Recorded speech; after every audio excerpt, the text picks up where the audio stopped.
merveilleuse Trinité qui habite le cœur, l'âme, le centre de mon ami, qui m'habite, Trinité, Trinité sainte. Grosse boule d'amour. Merci de toucher, d'envahir tout l'être de mon ami qui se joint à moi pour un partage. Ce samedi, dimanche. Voilà. Gloire à Dieu, merci, merci, merci Seigneur. Aujourd'hui, dans l'Église catholique du monde entier, on propose un texte dans l'Ancien Testament, à la messe du dimanche, du samedi soir. Et on voit que Moïse est dans le trouble. Ça, c'est Exode 17. Mais ça ressemble à nos troubles. Pardon. Ça ressemble à tes troubles. La France vient de passer une semaine compliquée. Ouf! Il y a des semaines compliquées aussi au Cameroun, au Gabon, ici au Québec. Oh oui. Le beau temps revient, mais en même temps, les rhumatismes. J'en sais quelque chose. Ouh, que ça fait mal. Vieillir, c'est ça, hein? L'arthrite, rhumatisme. Le printemps, c'est plus humide. Oh là là. C'était le froid, là, c'est... mais là, c'est bon! Mais là, il y a des troubles. Là. Moïse a des troubles. C'est Exode 17. Donc, ils sont dans le désert, puis en tout cas, c'est le peuple qui a quitté l'Égypte, puis ils s'en vont vers la terre promise. Ils vont camper à Rephidim. Mais il n'y avait pas d'eau. Là, c'est compliqué. Il n'y avait pas d'eau à boire pour le peuple. Ce sont des milliers, là, des dizaines de milliers. Le peuple querella Moïse.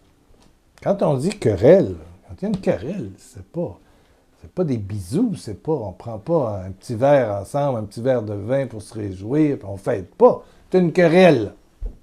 Le peuple, ils sont tous un groupe à quereller Moïse. Il dit, donne-nous de l'eau à boire. Comme si Moïse avait une réserve d'eau de millions de litres. Donne-nous de l'eau à boire, dirent-ils. Bon, c'est sûr que Moïse dit, pourquoi est-ce que vous me querellez? Vous mettez le Seigneur à l'épreuve, là, ça suffit. Le peuple eut soif. On continue un peu au verset 3.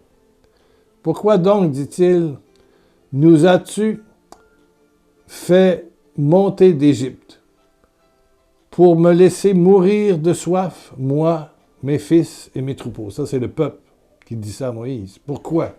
Tu nous sors d'Égypte et on meurt de soif. Pourquoi je suis chrétien, je prie et je meurs de soif?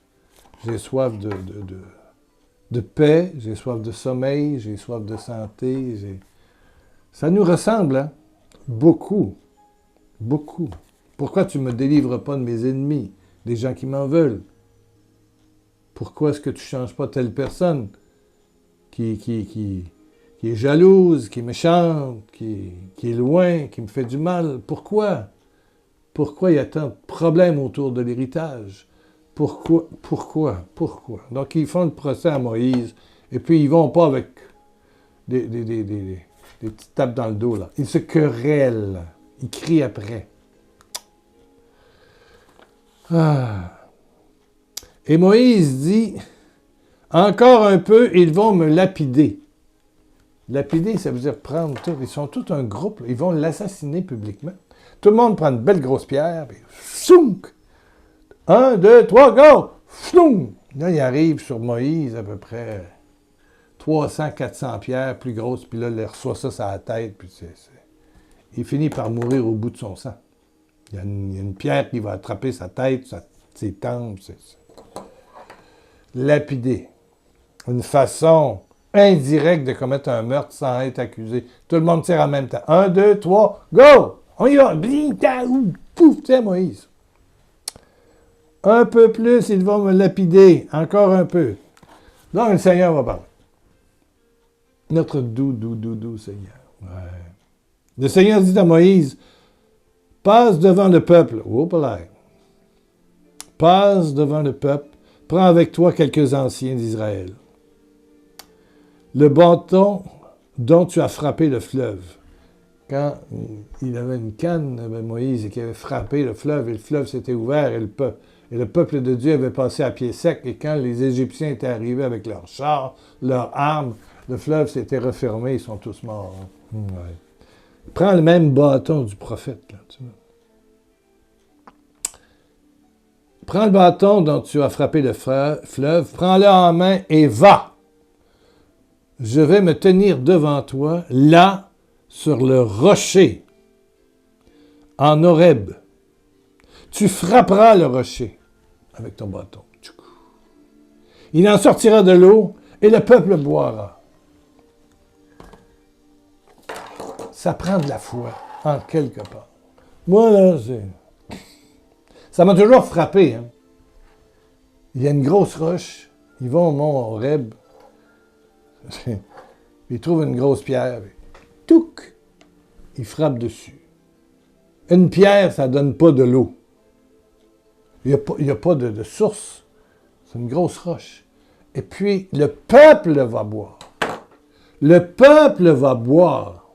Tu imagines ce que ça suppose? Le peuple va boire. Quand on voit Lourdes, et il y a Bernadette qui va ouvrir au fond de la grotte petit marécage qui va devenir une source d'où va jaillir de l'eau et depuis des dizaines d'années. Et c'est une eau où, voilà, on plonge les malades. Tout le rituel chaque jour. Vous pouvez aller à Lourdes, il y en a tous les jours, hiver comme été, tout le temps. On peut vivre cette immersion dans une source qui n'y était pas, qui était un peu de vase, et ça va devenir une source très importante. Ça coule tout le temps. Je veux dire, ça coule, et il y a des réserves. Mais là, entre ce qu'il y a à Lourdes et ce qui va se passer avec Moïse, là, c'est le peuple, des dizaines de milliers de personnes qui, tous les jours, vont boire. Un coup, il a pris son bâton, puis pom! L'eau s'est mise à gicler. Et le peuple but. Il avait soif, hein? Ça n'a pas pris 6 mois, là. Il avait soif. Bien, ben c'est ça la foi. Il y a des roches au travers de notre vie, il y a des complications. Mais il y a des choses que tu peux toucher. Le bâton, c'est Jésus-Christ. C'est la gloire du ressuscité. Quand tu t'arrêtes et que tu pries, et que tu saisis l'amour qui s'exprime dans la croix, Seigneur, j'ai soif de justice. Et tu peux faire le geste dans ta prière. Tu prends un petit crucifix, tu le mets dans ta main. C'est simple, hein? C'est enfantin. Oui, ben oui. Il faut redevenir comme des enfants. Et tu dis, par ta croix, par ton sang, je touche ce problème. Cette roche au travers de ma vie. Pour que jaillisse de l'eau vive, de l'eau vive, de l'eau vive. Merci. Je touche par ton sang et ta croix cette roche au travers de ma route, de ma vie, de mon bonheur. Je touche. Et dis-toi que tu es soif. L'eau va jaillir. Comme Jésus va dire à la Samaritaine, Jésus dit à la Samaritaine, donne-moi à boire. Ça, c'est Jean 4. Jésus va dire, si tu connaissais ce que Dieu donne, c'est toi qui lui en aurais demandé, il t'aurait donné de l'eau vive. Cette femme-là, cette Samaritaine, a des problèmes de couple. 6 maris qui n'ont pas fonctionné. Mais le 7e, c'est Jésus. À travers toutes ces étapes de difficultés de couple, d'affection, de solitude, d'amour, etc., elle rencontre Jésus. De toute sa tristesse, de ses problèmes émotionnels, relationnels, affectifs, conjugaux, va jaillir une eau vive. De ton cœur va couler des fleuves d'eau vive, dit Jésus, en Jean 7. Merci, merci. Il y a une pierre au travers de ta route? Ouais. Touche par le magnifique Jésus.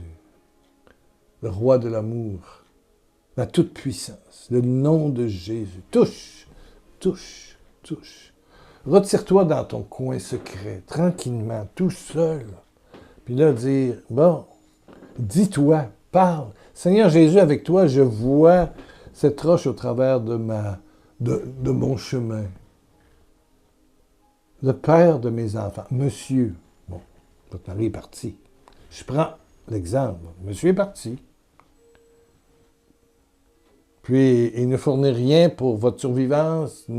Vous avez peiné pour éduquer, prendre soin de vos enfants. C'est pas facile. C'est pas facile. Puis tu le vois promener avec sa nouvelle petite copine. Ouais. C'est au travers de ta route. Une grosse roche, là. C'est de la roche. C'est une grosse pierre. Ou bien, il y a des tumeurs sur ton foie, ton pancréas, dans ta tête, dans ta vessie. Voilà. Il y a des problèmes de vessie aussi. Oui, dans tes poumons. Oui, bon. Je touche. Tu prends une petite croix. Ou la croix de ton chapelet, si tu dis le chapelet. Si t'es catholique. Si t'es protestant, prends la parole de Dieu. La parole de Dieu, pour vous, c'est très, très, très important. Hein? Tu dis, Seigneur, je touche par tes merveilles, par ta parole, ce rocher, pour que jaillisse une eau pétillante, une eau vive, des fleuves d'eau vive, et que tout ça soit transformé, selon ta volonté. Et il va se passer quelque chose. Nous, moi, on y va avec ça. C'est une suggestion. Chacun a... Qu'est-ce qui représente le plus pour toi la manifestation de ton Dieu si bon, si merveilleux, si glorieux. Amen, amen. Alléluia, alléluia. Amen, amen, amen. Bon, je pense que cette semaine, on a eu 3 émissions. Merci. Gloire à Dieu, gloire à Dieu. On se retrouve mardi, tranquillement, doucement. Combien de milliards de bisous de Jésus? 10. Et ça va te donner un cœur qui va se réchauffer, solide pendant la journée et la nuit. Pense-y. Par en dedans de moi, le Père, le Fils et le Saint-Esprit, la merveilleuse Trinité, me réchauffe. Se répand en moi. Ouh! Alléluia.